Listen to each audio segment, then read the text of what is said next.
All right, boys.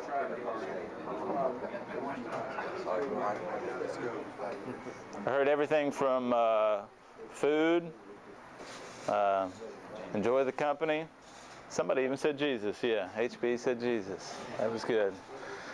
What I want to do this morning, guys, is I kind of want to look back. I want to revisit what this group started as, where we came from. I want to take a look at kind of what we've learned along the way. And then I also want to kind of take a look at the future and maybe what we see there. So for me, when we talk about Engage and where it started, I think for all of us, we would all have a different story. Anytime you do something like that, Engage started at a different place for each one of us. For me, where it started was probably about 4 years ago. I heard that Woody was having a breakfast with two other guys, Steven and a guy named Joe. And I showed up because I wanted to ask Woody one specific question. And that question was, and it's hilarious now that I think about it, was I wanted to ask Woody if he thought it was a sin for me to live with my girlfriend. I'll give you an idea of where I was at the time.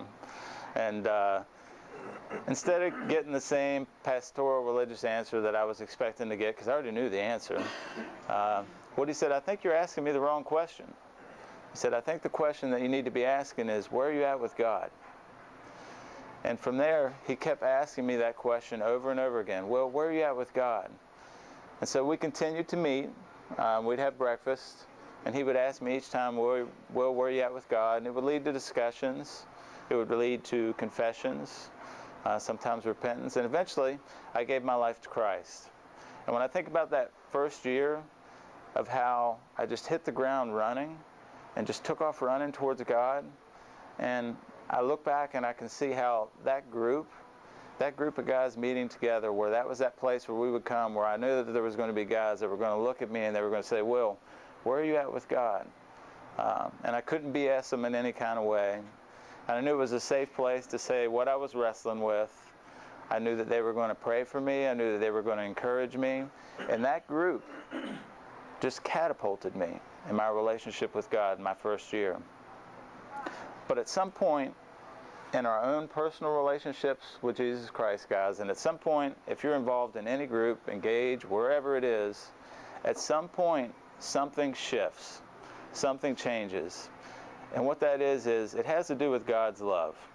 And what I've learned about God's love is it kind of defies all the laws of what we know of giving and receiving. And that is, the more you give it away, the more of it you have. You guys ever notice that? The more you give away God's love, it's like the more all of a sudden you have. But the flip side of that is, and like I said, even in groups too, guys, like a group like this, when it becomes all about us, or on a personal level in our relationship with God, when God's love becomes all about us, it gets all twisted up, and we seem to have less of it, and it becomes all about us, and we get things all confused. So that's where this group, the four of us, kind of came to this point where, just because of the way I think God's love works, things had to change. It had to go outward. And so what God did was God really put what I would call a holy discontent on the four of us. And what we were looking at was, we were looking at guys who were getting baptized, just like you're going to see in a couple weeks now. You're going to look up there and you see guys getting baptized. And what I want you to think about when you see those guys up there getting baptized is, where are they going to go from there? Who's going to walk with them? How are they going to continue on their journey with God? Because for those of us who have been there, we know that's just the beginning. So that's what I want you guys to think about whenever you see those guys up there giving their lives to Christ and seeing those guys up there getting baptized this next time. And that was what the burden that God placed on us. And so Stephen and I, in our immense wisdom, set out to start classes, and we had all these big plans of things that we were going to do because we were encounters and we saw how that worked. And so we prayed about that, and Woody prayed with us, and other leaders in the church prayed with us for long periods of time. And finally Woody came to us one day and said, this isn't it. This isn't what God wants us to do. That's probably the closest I've come to being ticked off at Woody, because he messed up my plans.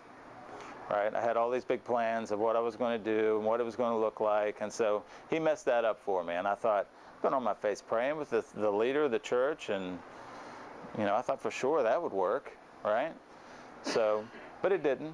And Woody said, no, we're just going to cut this thing off, and we'll see what God does. And so I went to Stephen and I said, what are we going to do? And we said, well, I guess we'll just keep having breakfast. We'll start inviting guys to breakfast. And that was where Engage started. And it just started out with groups of guys meeting, coming together and saying, where are you at with God? Confessing to one another, being transparent with one another, sharing with one another, encouraging with one another, praying for one another. And lo and behold, what happened? It started to grow, right? We started seeing guys coming to Christ. We started to see after each baptism more and more guys coming in. And it got to the point where Saturday mornings was too big. That's where it all started. Here, Saturday mornings, different restaurant, but Saturday mornings, that's where it started. And we had a decision to make. And we decided, all right, are we going to split this Saturday morning group, or what are we going to do here? We've got too many guys to fit into this room. And so we decided on Monday nights. Now, this is the big question I get asked all the time, guys. Why Monday nights? Why did you guys pick Monday nights? I'll let you in on the big secret. The big secret is Stephen's wife, Tracy, and my wife, April, are involved in Women Doing Life Together on Monday nights. And we knew that we could do something on Monday nights and not get in trouble with our wives. It's true. You guys want to know the big secret on how Monday nights happen? That's it. Stephen and I didn't want to get in trouble with our wives, but we still wanted to have a place for these guys to go. Monday nights was born. Right? And so since then, we've seen that grow, and now that's split off. Now we got another group on Thursday nights that's meeting in Roanoke, and there's talks of other groups popping up around. But what I want to say to you guys is, I want to say first of all, what this has meant to me, this journey over the last few years. You see, guys, I don't have a degree in theology. I don't have any kind of formal biblical training whatsoever. I have a degree in biology, which means I've spent hundreds and hundreds of hours sitting in classrooms studying science, right? So for 33 of my 37 years on this earth, I haven't been a Christ follower. And for a majority of my adult life, I've been an atheist. So what have you guys meant for me? What has this group meant for me? Well, what that's meant is every time that I've seen one of you guys in this room, and I've seen most of you guys in this room do this, whenever you put your stake down in the ground and gave your life to Christ, it made my faith grow.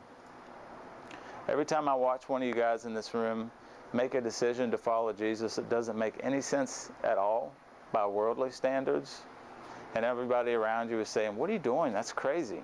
And you're saying, this is what Jesus says to do, so that's what I'm going to do. It's made my faith grow. And every time I've seen one of you guys sacrifice of yourself, your time, your money, to reach out to a brother or to reach out to somebody else in your life so that they can move closer to God, it's made my faith grow. I don't have a theological degree, but what I do have is an experiential degree in being a Christ follower. And that's because I've gotten to take this journey with you guys over the last few years. And we're not done. We're just getting started, guys. But thank you. That's what I would say to you guys, is thank you, because when I think about spending hundreds of hours in the classroom studying God versus hundreds of hours taking a journey with you guys, experiencing God firsthand, I'll take this any day of the week.